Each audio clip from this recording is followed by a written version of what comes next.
Vipimo vya maabara somo la 48.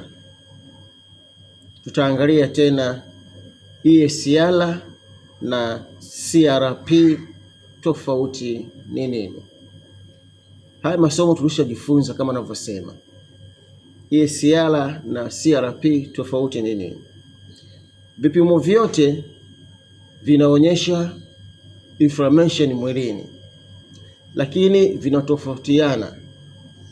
Kuna muhimu ambao kila mmoja au kila mhudumu wa afya anapaswa kujua. EACR ni nini? Hiki ni kipimo kinachoangalia kasi ambayo chembechembe za damu hushuka kwenye bomba la maabara ndani ya saa moja. Kuna bomba kama hili linawekwa damu kwa kufuata au kulingana na huu mstari mweupe katikati. Ukishaweka, unaweka sehemu maalum ya mashine yake, alafu inashuka hiyo damu, inashuka chini hiyo damu. Sasa ile kasi ya chembechembe nyekundu kushuka kwenye hili bomba ina mantiki sana katika muda wa lisaa limoja. Inashuka kwa kiwango gani katika saa limoja? Hivyo hivyo na CRP.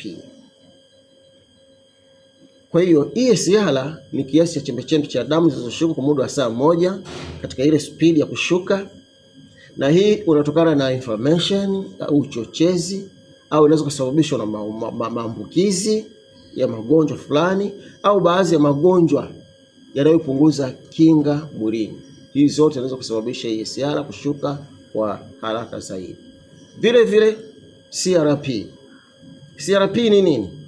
Hii ni protein sasa inayotengenezwa na ini wakati kuna uchochezi, kuna inflammation. Hii inaongezeka haraka katika EACR kuliko EACR, na pia hushuka haraka kwenye bomba kama hili. Kwa hiyo yenyewe inashuka haraka zaidi kuliko ile ya EACR. Tofauti ya EACR na CRP, tofauti kuu ni hizi tatu tu. Ya kwanza, EACR hushuka na kubadilika pole. Ndio hii inashuka na kubadilika, spidi yake inakuwa pole. Lakini wakati CRP inashuka na kubadilika kwa haraka sana, na spidi kubwa sana kubadilika, inashuka kwa haraka sana.